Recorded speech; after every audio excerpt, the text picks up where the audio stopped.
Hello everyone, welcome back to this channel. तो जो आज का टॉपिक है हमारा वो बहुत इम्पॉर्टेंट टॉपिक है, ट्रेडिंग के लिए बहुत ज़रूरी है। तो वो टॉपिक क्या है? Stop loss. आप लोग बहुत सुने होंगे कि स्टॉप लॉस लगाना बहुत ज़रूरी होता है जब भी आप ट्रेडिंग करें। तो आखिर ये स्टॉप लॉस होता क्या है? सिंपल अगर भाषा में मैं बताना चाहूँ तो स्टॉप लॉस का मतलब आप कितना नुकसान आप एक ट्रेड में आपके लेने की क्षमता है, ठीक है ना। आप कितना नुकसान ले सकते हो उस हिसाब को, और जितना नुकसान ले सकते हो वो आपका स्टॉप लॉस होता है, ठीक है। फॉर एग्ज़ाम्पल के लिए देखिए, आपने 100 रुपये में कोई शेयर ख़रीदा, ठीक है। 100 रुपये में कोई शेयर ख़रीदा और आप सोच रहे हो कि मैक्सिमम मैं इस पे 20 रुपये नुकसान कर सकता हूँ, मतलब अगर ये 80 रुपये तक आएगा नीचे तो मैं इसको बेच दूँगा। तो जो आपका स्टॉप लॉस हुआ वो 20 रुपीज़ हुआ, मतलब आप इस ट्रेड पे 20 रुपीज़ सिर्फ लॉस ले सकते हो, क्योंकि ट्रेडिंग क्या है, प्रोबेबिलिटी का गेम है, ठीक है। अगर मान लीजिए आपने एनालाइज किया, अगर आपको आपके डायरेक्शन में आपने जो एनालाइज किया आपकी तरफ अगर ट्रेड जा रहा है तब तो आपको प्रॉफिट हुआ। इन केस अगर आपका एनालिसिस गलत होता है तो आपको क्या होना चाहिए कि मुझे कम से कम नुकसान हो, मुझे क्या हो, कम से कम नुकसान हो। इसीलिए लोग स्टॉप लॉस लगाते हैं कि अगर मेरी जो एनालिसिस है अगर गलत हो गई, अगर मार्केट उसके अपोजिट चला गया तो मैं कम से कम इतना ये नुकसान, इससे ज़्यादा नुकसान ना हो।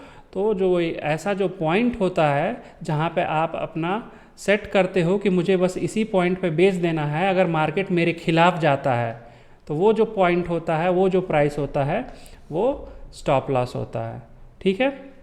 इसको मैं आपको काइट में करके दिखाता हूँ।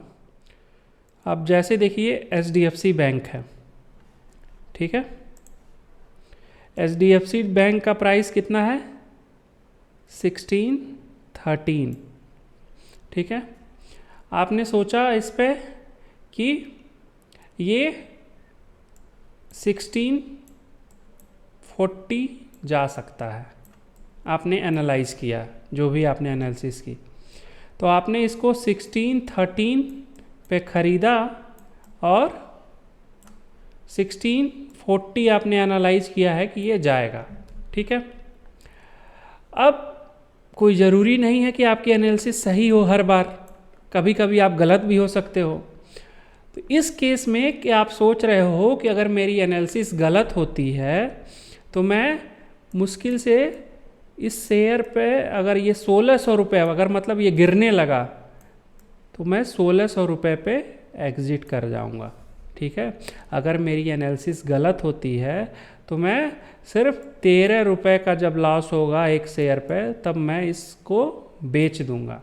तो जो ये पॉइंट होता है ना, जो आपने ये अपना फिक्स किया कि मैं इतने पे बेच दूंगा, ये क्या हो गया आपका स्टॉप लॉस, इसको बोलते हैं। कि इन केस अगर आपका जो ट्रेड रॉन्ग होता है, गलत होता है, तो आप उस किस पॉइंट पे बेचते हो वो स्टॉप लॉस होता है, ठीक है। अब आप ये सोच रहे होंगे मैं तो कुछ देर और रख के वेट कर सकता हूँ, हो सकता है फिर वापस चला जाएगा। लेकिन अगर आपको एक बहुत अच्छा ट्रेडर बनना है तो आपको ये जानना पड़ेगा कि मार्केट अगर आपके एनालिसिस से गलत जा रहा है तो आप अपना स्टॉप लॉस, मतलब आप अपना जो पॉइंट सोच के रखे हो उस पर बेच दो, ठीक है। वरना आपका मार्केट बहुत पैसा लेके चला जाएगा और आप कभी एक अच्छे ट्रेडर नहीं बन पाओगे, ठीक है। तो देखिए दोस्तों, इसमें जब आप बाई करने जाते हैं ना तो इसमें एक दिखता है मार्केट प्राइस, एक दिखता है लिमिट प्राइस, एक दिखता है SL और एक दिखता है SLM। तो जो ये SL और SLM है ना, ये स्टॉप लॉस है। स्टॉप लॉस ऑर्डर है, मतलब अगर आप यहाँ पे डाल देंगे कि यहाँ पे ख़रीदने के टाइम पे कि यहाँ पे आप डाल देंगे कि मुझे 1600 पे ये बिक जाए, तो ये जब नीचे मार्केट जाएगा तो आपको वो 1600 पे बिक जाएगा। ठीक है, तो ये इसमें ऑप्शन आता है। ठीक है, इसमें ये जो ऑप्शन आता है आपको जब बाई करेंगे तभी ये दिखाता है कि आपको स्टॉप लॉस लगा सकते हैं। ठीक है, या तो आप डायरेक्ट वैसे भी आप बिना स्टॉप लॉस लगाए भी आप वैसे ही रख सकते हैं, लेकिन वो हैबिट आपकी बहुत बेकार होती है, क्योंकि कभी कभी क्या होता है मार्केट बहुत तेज़ी से गिर जाता है, तो आप सोच के रखे हो कि मैं 1600 पे बेच दूंगा, लेकिन वो क्या हो जाता है कि एक ही बार वो 1590 पहुंच जाता है। ठीक है, कभी 1580 पहुंच गया एक ही बार में, मार्केट इतना तेज़ गिरा।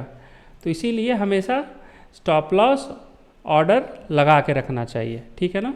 एक चीज़ और कभी भी स्टॉप लॉस आपको इतना कम भी नहीं लगाना चाहिए कि आपने सोच के रखा है, आपने एनालाइज अच्छा किया है, और फिर उसके बाद क्या होता है आपने स्टॉप लॉस इतना कम लगाया कि वो मार्केट थोड़ा सा भी नीचे आया तो वो आपका ऑर्डर एग्जीक्यूट हो गया। मेरे कहने का मतलब ये हुआ आपने 1614 पर रखा, ठीक है ना, तो स्टॉप लॉस इतना भी कम नहीं लगाना चाहिए कि आपने 1610 या फिर 1612 पे लगा दिया स्टॉप लॉस। ठीक है ना, 1-2 रुपए के जस्ट नीचे। क्या होता है मार्केट बहुत फ्लक्चुएट करता है, कोई भी मार्केट जैसे आप खरीदेंगे ना, जैसे आपने 1614 पे ख़रीदा तो तुरंत फिर ये ऊपर नहीं भागेगा। ठीक है ना, अगर आपका व्यू ऊपर की तरफ है तो ये तुरंत ऊपर नहीं जाएगा, वो कभी आएगा 1614 से, कभी 1610 आएगा, फिर 1611 आएगा, ऐसे करके फिर जिग जैग में करके फिर बाद में वो हो सकता है 1650 तक जाए।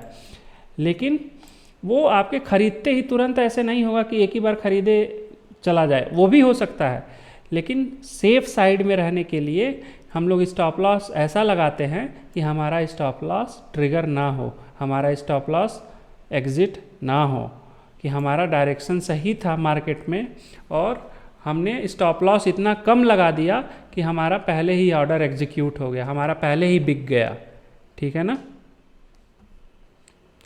तो दोस्तों ये था आपका स्टॉप लॉस। इसको कैसे लगाना है अगर आपको कोई कन्फ्यूजन होगा तो मैं इसके लिए अलग से एक वीडियो बना दूंगा, मोबाइल में कैसे लगाते हैं और कंप्यूटर या फिर लैपटॉप पे कैसे लगाते हैं स्टॉप लॉस। लेकिन ये आप समझ लीजिए अगर आप ट्रेडिंग कर रहे हैं तो आपको स्टॉप लॉस लगाना बहुत ज़रूरी है, आपको फिक्स करना बहुत ज़रूरी है कि मैं इस एक ट्रेड पे कितना लॉस लूँगा। क्योंकि अगर आपकी एनालिसिस अगर आप मतलब अपोजिट पड़ गया ना, आपकी एनालिसिस सही नहीं हुई, मार्केट उसके अपोजिट चला गया तो आपका पूरा पैसा लेके जा सकता है। तो स्टॉप लॉस बहुत ज़रूरी है। अगर आपको एक अच्छा ट्रेडर बनना है तो आपको हर ट्रेड में स्टॉप लॉस अपना लगाना पड़ेगा ही। ठीक है, वरना मार्केट आपका पूरा पैसा लेके जा सकता है। तो इस वीडियो में इतना ही। अगर आपको ये वीडियो अच्छी लगी हो तो इस वीडियो को लाइक करिएगा, शेयर करिए और इस चैनल को सब्सक्राइब करिए ताकि आप अच्छी लर्निंग को मिस ना करें। मिलता हूँ आपसे अगले वीडियो में, तब तक के लिए बाय बाय, टेक केयर।